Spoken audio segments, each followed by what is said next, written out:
Cipriano, President MTA Bus, Senior Vice President New York City Transit Bus. Today I'm joined here by Borough President Jimmy Otto and ATU 726 President Danny Casella. So we're here to mark the second anniversary of the Staten Island Express Bus redesign. And as you know, the redesign effort is at the core of providing a better bus system here in New York City. One of the key pieces to our redesign effort is the close collaboration and communication with key stakeholders. And I'm joined here by two of those very key stakeholders. We couldn't have done this without Borough President Otto and ATU 726 and the bus operators that are here today, continued communication. Another key stakeholder partner in this effort is New York City DOT, which I want to give a shout out to. But what I think is most important is to recognize our customers, right? Our customers were with us all along the way. From the beginning, they had patience with us as we took a look at some of the initial assumptions on the Staten Island redesign, and as we continue to reiterate and iterate and collaborate, and to today, we're still evolving the Staten Island network to make it a better network.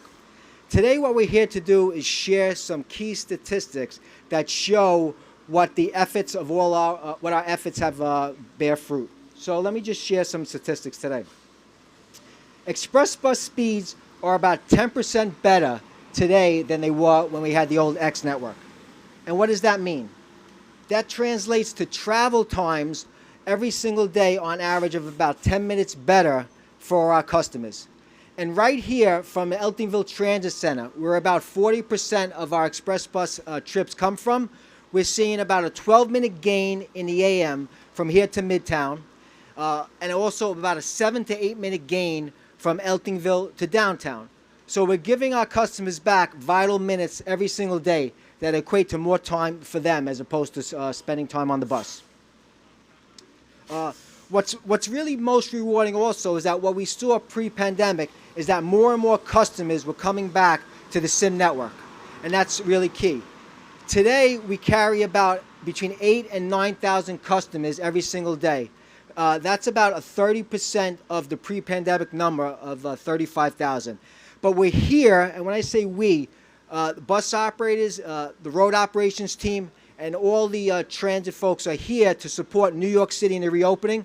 And as New York City continues to evolve, fighting off this pandemic, we'll be here for our customers as they come back. Additionally, what I want to say is in regards to reliability. So reliability was up to 82% on the SIM network. That's from a low of 62% back in the old X network. What that means is that customers can plan their day. So they can expect that when they plan their trip, they'll get there within 5 minutes of the schedule 80% of the time. Again, that's really a key statistic that we're very proud of. And lastly, what I'm here to say is that our work is not done. We continue to work with our partners at New York City DOT, and we recently just announced a few initiatives that will make our express bus network that much better. We announced that we will be doing lane enforcement, automated lane enforcement in the city on 5th Avenue and other corridors. We also announced in conjunction with the city 5 miles of additional bus lanes right here on Staten Island, specifically on Highland Boulevard, and also a future busway on 5th Avenue. Again, all these efforts are meant to improve the bus system in our efforts to continually give you a better service. Lastly, before I hand it off to Borough President Otto, what I wanted to do is just, again, thank my partners. My partners being New York City DOT, my partner being Borough President Otto, Dan Casella here, and the bus operators that I see here today. And most important, I want to give a shout out to our customers. Of course, without them, without their patience, we couldn't have been here today to tout our success. So thank you, and I'd like to hand it off to Borough President Otto. Thank you, Craig. Good afternoon, everybody. Let me just put these on. I just finished reading a new book that came out by a guy by the name of Robert Draper. It's called To Start a War, and it's about the Bush administration's decision-making process leading up to the Iraq War. And there's the obligatory reference in the book to that infamous scene in 2003 when President Bush lands on the USS Abraham Lincoln and there on the aircraft carrier is the sign, "Mission Accomplished." And Craig, I think, touched upon it already, that he's not saying mission accomplished. I'm not saying mission accomplished. Danny and his team are not saying that. And while I appreciated, or I had an understanding of the challenge that of running this network prior to the redesign, after working so closely with this team, I so appreciate the daily challenge. So although we have made real progress, and I am thrilled about that, no one is saying that the job is done, because every day these bus operators, Danny's team, all of you are faced with a myriad of variables. And I understand that much better today than I did going in. If you are a Staten Islander, and I am a native Staten Islander, it's reflexive, it's a birthright to criticize the MTA. As a native Staten Islander, the MTA is this nameless, faceless bureaucracy that you get to beat up upon. If you're a politician, if you're an elected official, my God, I've got some colleagues who basically they've made their career out of turning the MTA into piñata. And listen, when you pay that Verrazano toll, some of that is grounded in history. But when you work day to day with people like Craig Cipriano, and before him, Darrell Irick, and Vinny Innocente, and Mike Powell, and Mike Rybush, and Melissa Farley, and lots of other folks, you see that there are real people who are part of this authority who give a damn and who are professional and want to improve the lives of their customers. It's legitimate. I have lived that for 2+ years in this bus redesign. So for a long time, I've been talking about how the public doesn't care about the process, they care about the finished product. I get that. They care about the bus being there and the bus getting to and from work in a timely fashion. I get it. But as a guy who's been around government for 30 years, I know that if you give me a good process, it's more likely than not that I'm going to be able to give my constituents a better product. And I have to say this, what Craig and his team, in collaboration with Danny and his team, have done, it has renewed my faith to some degree in government, because there is no process that I've been a part of in 30 years that has been this ongoing, this intimate, daily phone calls for a long stretch, where Craig, and before him, his old boss, Andy Byford, invited the Staten Island populace literally into headquarters to say, be a part of this process. Nowhere in city government do you see, there is no commissioner or deputy commissioner who has said to their customers, to Staten Islanders, yeah, be a part of the solution the way that the MTA has done on this bus redesign. Philippa, who most of us know is a customer, is a rider, Grisafi, has been an integral part of this process. She has been a godsend, but she has been invited into this process by the MTA. No city agency's doing that. I know that for a fact because I live it every day.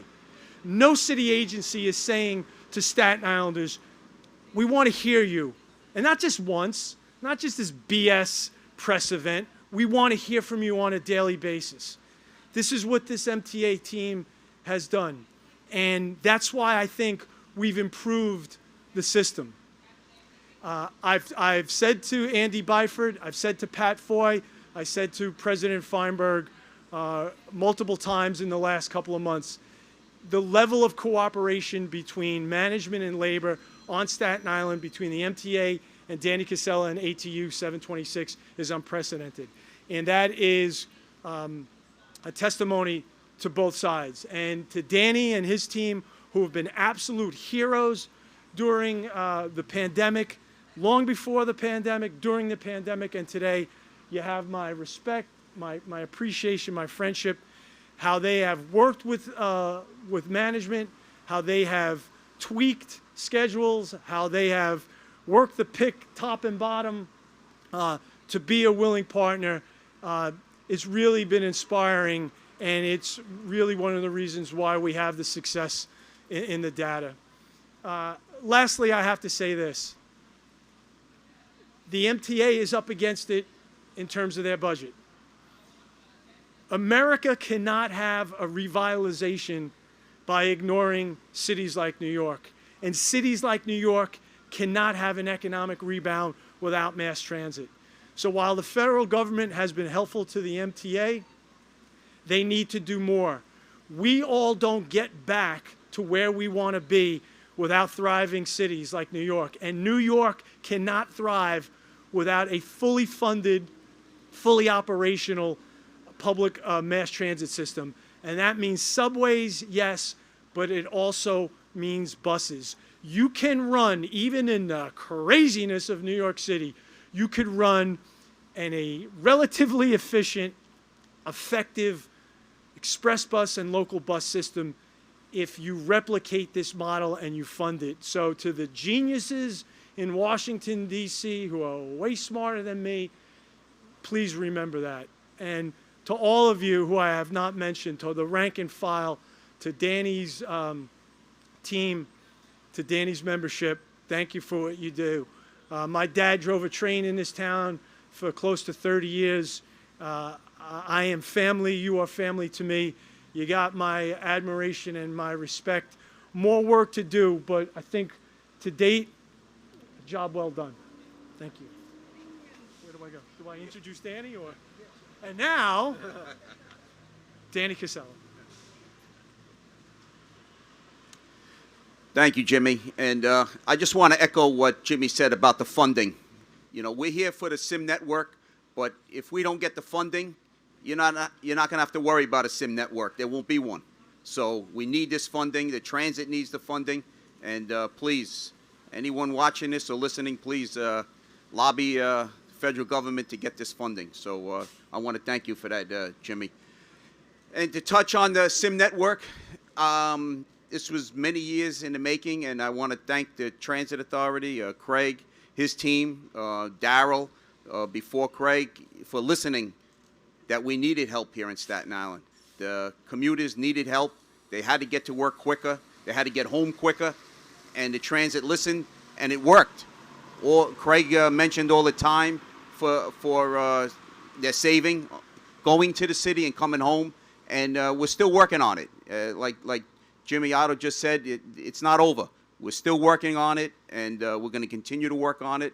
Again, I don't want to bring it up again, but we need the funding. We have to have the funding, or you're not going to worry about no SIM network. It's going to be hard to get home and hard to get to work. So please, let's do the funding. I want to thank my members for the job that they're doing and continue to doing about working during this pandemic.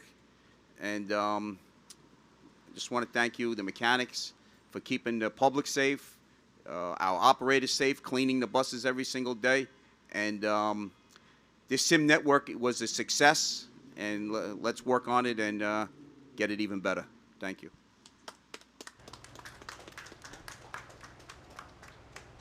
Okay, thanks. I guess we'll take any questions from the press in the audience, but before we get there, I just want to clarify one thing that BP Otto had said as far as subways and bus.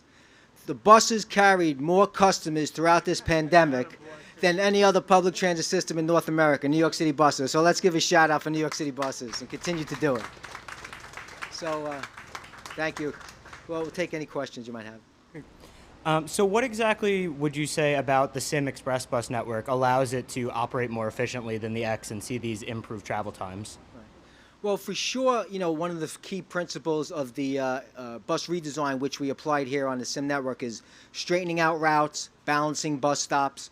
But one of the key things here that I want to point out here is that all buses in New York City can have similar results if we keep in mind well-enforced bus priority. If we give buses priority across city streets amidst traffic, and you see it elsewhere in the city, you see it on 14th Street, We see it on some of the routes that we're putting bus lane enforcement cameras on, right? That the bus system can be as efficient as some of the gains we're seeing here.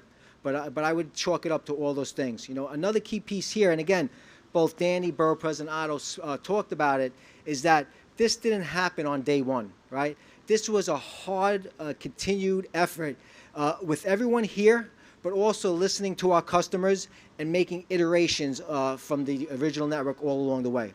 So I would say it's those pieces that got us to where we are today, and will continue to get us even better in the future. And Borough President Otto would like to say a few words, please. What I would like to add to that is that what also is available today that the MTA has not had at its disposal is the technology. And I have to tell you, I've been impressed that the MTA has been willing to combine the data, the new data that they have available that they didn't have available previously, with the anecdotal and the lived experience of Danny and his operators. So during these conversations, and again, they were daily for months, they were twice a week, only interrupted by COVID and now back on. On our conference calls, you have some of Craig's team talking about data, and then you have Danny coming in and talking about sort of the lived experience of his operators. Then you got guys like Mike Powell and the Staten Island team who are on the ground and again, like tweaking individual trips, saying the APC data shows that there are enough seats, but if we move this trip 3 minutes up, but this 2 minutes back, I mean, it's a wonderful combination of, because I got the Bush book on my mind, of all types of intelligence. And kudos to Craig and the team. It's not top down. The Staten Island team is literally boots on the ground, going out there, Mike Powell, going out to bus stops where there have been problematic trips, and combining all his information and implementing it. Again, I hate to snatch snarky criticism out of the jaws of gratitude, but when I compare that operation to the nonsense I see in some city agencies, I mean, these guys should really go in the consulting business and give some tutorial to city agencies on how you manage the relationships with your partners, how you use technology and data, and how you use real world ground truth and ground reality. That's what they've done over the last 2 years, and they get better at it as we go along. Craig, you want to? No, thank you so much. Thank you so much. And so when this redesign was first announced, we were told that after the express bus redesigns were completed that there would be a local bus redesign as well on Staten Island. Yeah. Do we have any indication of when that might be coming, or if things kind of been delayed by, obviously, the pandemic? So our original commitment was to do all 5 boroughs by 2021. And, you know, unfortunately, due to the pandemic, we had to put that on pause. And the real reason why we put that on pause is, as we've discussed here today over and over, is that one of the key pieces of a successful redesign is collaboration and communication with customers and key stakeholders. You know, unfortunately, during the pandemic, it's just not able to do so. But we are working on alternative strategies in regards to re-upping the effort, and we'll have more to say in the future. After I retire is the answer. One redesign is enough is the answer. We're going to bring Borough President Otto back as our consultant after he retires. No, he won't. Anything else? Thank you. Thank you very much. Okay, thank you very much, everybody. Great job, everyone. Thank you. Great job. Thank you, everybody. Thank you. Thank you. Thank you for your kind words.